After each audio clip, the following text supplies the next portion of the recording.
उस शाम जब उसने आखिरी मीठे वाला गोलगप्पा मेरी तरफ बढ़ाया तो उसकी सख्त उंगलियां एक पल के लिए मेरे नर्म होंठों से छू गईं। मेरे पूरे जिस्म में एक तीखी सी लहर दौड़ गई, पानी पूरी के पानी से भी ज्यादा तीखी। वो मेरी गली का गोलगप्पे वाला था, रवि। पर उसकी आंखें वो मुझे ऐसे देख रही थी जैसे मैं कोई ग्राहक नहीं, बल्कि उसकी वो सबसे खास पापथी हूं जिसे वो अपनी चटनी में डुबोकर अपने होंठों तक ले जाना चाहता है। उसने अपनी गहरी आवाज में पूछा, और तीखा करूं मैडम?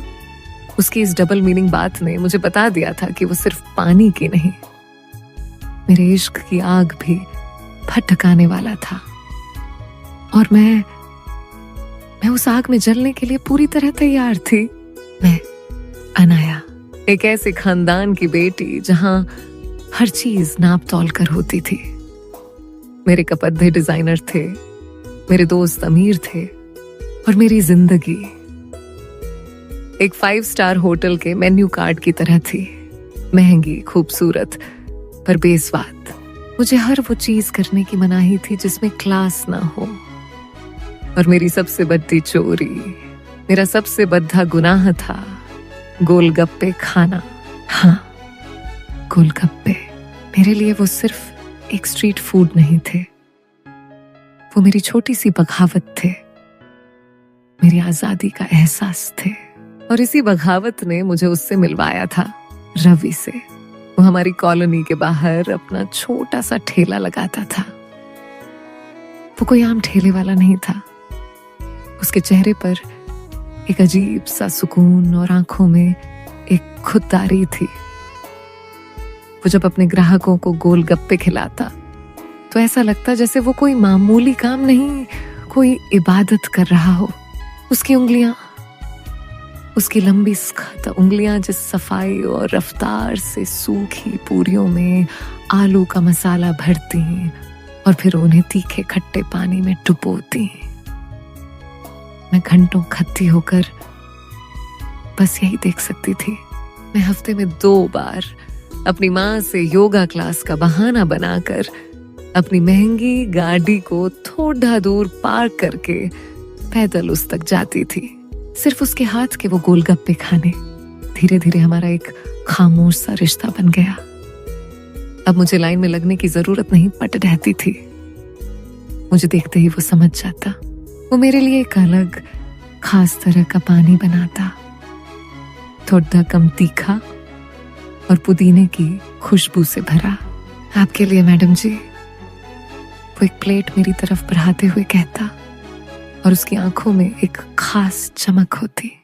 हमारी बातें भी गोलगप्पों की तरह ही थीं, छोटी, मजेदार और हमेशा और की तलब, छोड़ जाने वाली।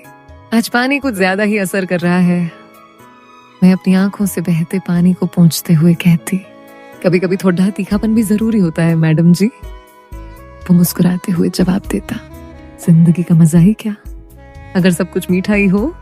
उसकी हर बात में एक गहरा मतलब होता था जो मेरे दिल तक पहुंचता था। एक रोज मैं अपनी कुछ अमीर सहेलियों के साथ थी और उन्होंने मुझे उसके ठेले पर देख लिया। अनाया, तुम यहाँ इस गंदी जगह पर? मेरी एक सहेली ने नाक से कूदते हुए कहा, ये कोई गंदी जगह नहीं है। मैंने पहली बार अपनी आवाज उठाते हुए कहा, और तुम इसके हाथ का बना खा रही हो? देखो तो इसके हाथ कितने गंदे हैं। दूसरी ने कहा। रवि खामोश खद्दा सब सुन रहा था। उसकी आंखों में गुस्सा था, पर वो कुछ बोल नहीं रहा था।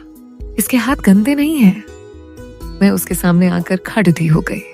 इसके हाथ मेहनती हैं, और ये जो भी बनाता है तुम्हारे उस महंगे रेस्टोरेंट के खाने से लाख गुना ज्यादा स्वादिष्ट और सच्चा है।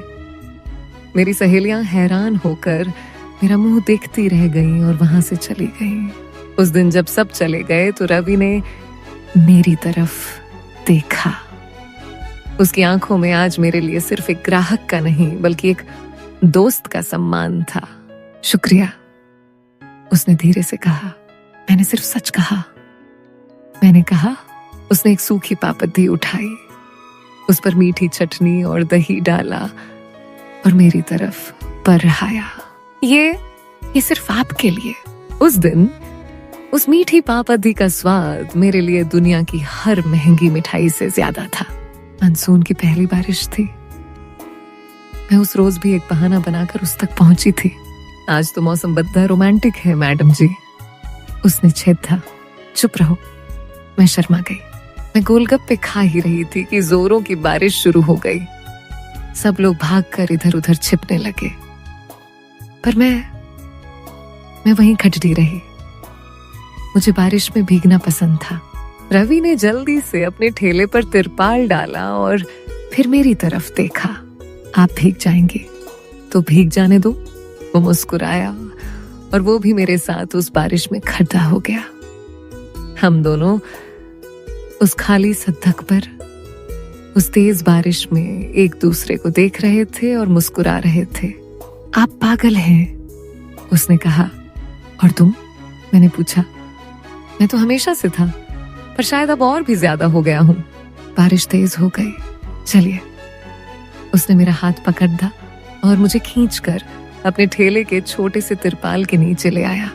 हम दोनों एक दूसरे के इतने करीब थे कि हमारे भीगे हुए जिस्म एक दूसरे को छू रहे थे। सड़क पर बहते पानी, मसालों की तीखी महक और हम दोनों की गर्म सांसों ने मिलकर माहौल को और भी ज्यादा नशीला बना दिया था। उसने मेरे चेहरे पर आई पानी की बूंदों को अपनी उंगलियों से हटाया। उसका स्पर्श, आज उसमें कोई झिझक नहीं थी, सिर्फ एक हक था। अनाया, उसने पहली बार मेरा नाम लिया। अगर आज मैंने कुछ ऐसा किया जो मुझे नहीं करना चाहिए, तो क्या तुम मुझे माफ कर दोगी? इससे पहले कि मैं कोई जवाब देती, उसने अपने होंठ मेरे होंठों पर, वो किसी गोलगप्पे की तरह था। शुरू में तीखा और जोशीला, फिर खट्टा मीठा और अंत में एक ऐसी मिठास चौड़ जाने वाला जिसका नशा कभी ना उतरे। उस बारिश में, उस छोटे से तिरपाल के नीचे एक अमीर लड़की और एक गरीब गोलगप्पे वाले की प्रेम कहानी शुरू हो चुकी थी। अब हमारा इश्क परवान चढ़ चुका था। अब मैं उसके ठेले पर सिर्फ गोलगप्पे खाने नहीं जाती थी, मैं उसकी होने जाती थी। जब शाम को उसकी दुकान बंद हो जाती और गली खाली हो जाती, तब हमारा वक्त शुरू होता। वो छोटा सा ठेला हमारा महल बन जाता। वो मुझे गोलगप्पे बनाना सिखाता। हम दोनों साथ में आलू मसलते, पानी बनाते। हमारी उंगलियां एक दूसरे से टकराती और हमारे जिस्म में एक करंट सा दौड़ जाता। नहीं, ऐसे नहीं। वो मेरे पीछे खड़ा होकर मेरे हाथों को अपने हाथों में पकड़ डाकर मुझे सिखाता। पूरियों को प्यार से दबाना पड़ रहता है ताकि वो टूटे नहीं। उसकी हर बात में एक डबल मीनिंग होता, जिसे सिर्फ मैं समझती थी। एक रात चांद पूरा था। उसने ठेले पर ही मेरे लिए एक डेट प्लान की थी। उसने मोमबत्तियां जलाई थी और वो मेरे लिए मेरे पसंदीदा दही पूरी बना रहा था। आंखें बंद करो, उसने कहा। मैंने आंखें बंद कर ली। उसने एक पूरी मेरे होंठों के पास लाकर कहा, मुंह खोलो। मैंने मुंह खोला और उसने वो पूरी मेरे मुंह में डाल दी। कैसा लगा? बहुत अच्छा, मैंने कहा। अब मेरी बारी, वो बोला। अब तुम अपनी उंगलियों से मुझे खिलाओ। मैंने एक पूरी बनाई और कांपते हाथों से उसकी तरफ बढ़ाई। उसने पूरी नहीं खाई। उसने मेरी उंगलियों को ही अपने मुंह में ले लिया और उन्हें चूम लिया। मेरी सांसें रुक गईं। उस रात, उस ठेले पर हमने सिर्फ गोलगप्पे नहीं खाए थे, हमने एक दूसरे के इश्क का स्वाद चखा था। पर मैं ये भूल गई थी कि मेरी दुनिया और उसकी दुनिया में जमीन आसमान का फर्क है। मेरे घर में मेरी शादी की बातें शुरू हो गईं। मेरे पापा के एक बिजनेस पार्टनर का बेटा सिद्धार्थ अमेरिका से लौटा था और मेरे माता पिता चाहते थे कि मैं उससे शादी कर लूं। सिद्धार्थ हैंडसम था, अमीर था और बिल्कुल मेरे क्लास का था, पर उसकी आंखों में वो बात नहीं थी जो रवि की आंखों में थी। मैंने अपने घर में बहुत मना करने की कोशिश की, पर किसी ने मेरी नहीं सुनी। मेरी और सिद्धार्थ की सगाई की तारीख तय कर दी गई। मैं टूटी हुई थी। मैंने रवि को सब कुछ बता दिया। मैं तुम्हें खोना नहीं चाहती रवि। मैं रोई। मैं भी नहीं। उसने मेरा हाथ पकड़ देते हुए कहा, पर मैं तुम्हें दे भी क्या सकता हूँ। मेरे पास तो रहने के लिए घर भी नहीं है। मुझे घर नहीं, सिर्फ तुम्हारा साथ चाहिए। मैं तुमसे लड़ने के लिए कहूंगा अनाया, अपने हक के लिए, पर फैसला तुम्हारा होगा। सगाई का दिन आ गया। हमारा विशाल घर मेहमानों से भरा था। मैं किसी बेजान गुद्दिया की तरह सजी हुई बैठी थी। तभी मेरे पापा ने एक बड़ा ऐलान किया। आज मेरी बेटी की खुशी के मौके पर मैंने मेहमानों के लिए एक खास इंतजाम किया है। शहर के सबसे अच्छे गोलगप्पे वाले को बुलाया है मैंने। और उन्होंने दरवाजे की तरफ इशारा किया। अंदर जो शख्स अपने ठेले के साथ आया, उसे देखकर मेरी दुनिया घूम गई। वो रवि था। मेरे पापा ने जानबूझकर मुझे और उसे जलील करने के लिए उसे मेरी ही सगाई में बुलाया था। वो खामोशी से खद्दा अपना ठेला लगा रहा था। उसकी नजरें झुकी हुई थीं, पर मैं उसका दर्द महसूस कर सकती थी। चलो अनाया, सिद्धार्थ ने मेरा हाथ पकड़ा। लेट्स हैव सम गोलगप्पा, तुम्हारे फेवरेट है ना। और वो मुझे खींचकर सीधा रवि के ठेले की तरफ ले जाने लगा। एक तरफ मेरे हाथ में मेरे अमीर मंगेतर का हाथ था और दूसरी तरफ वो खददोधा था, जिसके हाथों ने मुझे इश्क का असली स्वाद चखाया था। मेरी किस्मत का, मेरी मोहब्बत का तमाशा अब पूरी दुनिया के सामने होने वाला था।